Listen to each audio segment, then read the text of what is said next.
Imagínense este escenario clínico. Llega a la consulta un recién nacido con una protuberancia en la clavícula. No hay antecedentes de un parto traumático, el bebé no muestra dolor, no hay irritabilidad. La primera idea que se nos viene a la cabeza es una fractura. Pero algo no cuadra. Bienvenidos a este análisis de alto rendimiento sobre una anomalía del desarrollo rara pero fascinante, la pseudoartrosis congénita de clavícula. Muy bien, esta es nuestra hoja de ruta. Vamos a analizar esta condición de forma sistemática, cubriendo su origen, cómo se diagnostica, las opciones de tratamiento y qué esperar a largo plazo. Empezamos con la primera sección, la anomalía rara. Primero, es clave definir qué es exactamente la pseudoartrosis congénita de clavícula, o PCC, y entender por qué es tan poco frecuente. Ok, lo primero y más importante que hay que entender es esto. No estamos hablando de una fractura. Para nada. Esto es una falla en la unión que ocurre mucho antes del nacimiento, en pleno desarrollo embrionario. Para ser más precisos, es un defecto en el que los dos núcleos de osificación primarios de la clavícula simplemente nunca llegaron a fusionarse. Y cuando digo que es rara, es muy rara. Estamos hablando de menos de 200 casos descritos en toda la literatura médica. Para que se hagan una idea, un especialista en ortopedia pediátrica podría ver con suerte un par de casos en toda su carrera. Por eso, saber diagnosticarla con precisión es absolutamente fundamental. Ahora, fíjense en esto, que es muy interesante. Hay un predominio pero abrumador del lado derecho, cerca del 90% de los casos. ¿Y por qué pasa esto? Bueno, la teoría que tiene más peso apunta a una compresión de tipo vascular. La idea es que la arteria subclavia derecha, que anatómicamente está posicionada un poco más alta, ejerce presión sobre la clavícula mientras ésta se está formando. Y esa compresión extrínseca impide que los centros de osificación se unan. Esta teoría también explica por qué los poquísimos casos del lado izquierdo a menudo se asocian a condiciones como la dextrocardia y el situs inversus. Bien, pasemos a la segunda sección. Vamos a ver cómo se manifiesta esto en la clínica y, por supuesto, qué es lo que vamos a encontrar en las radiografías. Al momento de la exploración física, la clave es esta. Hay una masa, un bulto palpable, pero el paciente no se queja. No hay dolor, ni llanto, ni irritabilidad a la palpación. Esta es la pista fundamental que nos dice, ojo, esto no es una lesión aguda. Vamos a notar una movilidad anómala en ese punto, sí, pero el rango de movimiento del hombro casi siempre es completo. Y en la radiografía, el diagnóstico se vuelve clarísimo. El hallazgo clave, el patognomónico, es la ausencia total de callo óseo.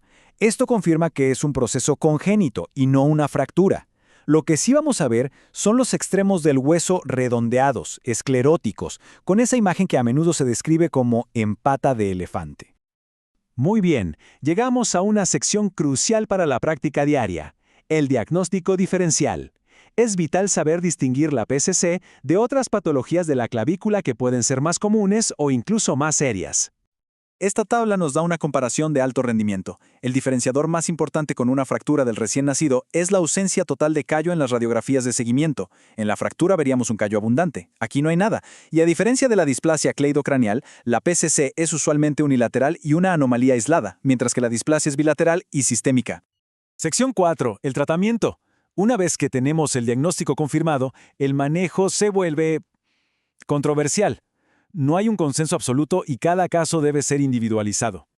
Y aquí está el debate central: operar u observar. Es un equilibrio muy delicado entre los resultados funcionales, la preocupación estética y, claro, los riesgos que toda cirugía conlleva. Es muy importante subrayar que la cirugía no es el tratamiento por defecto. De hecho, se reserva para indicaciones muy precisas, que aparezca dolor y sea progresivo, que haya un deterioro funcional significativo o que la deformidad cosmética sea inaceptable para el paciente y su familia. Cuando se decide operar, el objetivo es, básicamente, convertir esta pseudoartrosis en una fractura estable que queremos que consolide. Esto se suele hacer entre los 3 y los 6 años de edad para tener mejores resultados. La técnica implica resecar el tejido fibrótico, avivar los extremos óseos, colocar un injerto de hueso autólogo y estabilizarlo todo con material de osteosíntesis. Y llegamos a la última sección. Vamos a revisar el pronóstico y a repasar esas perlas clínicas que son clave para el manejo de estos pacientes.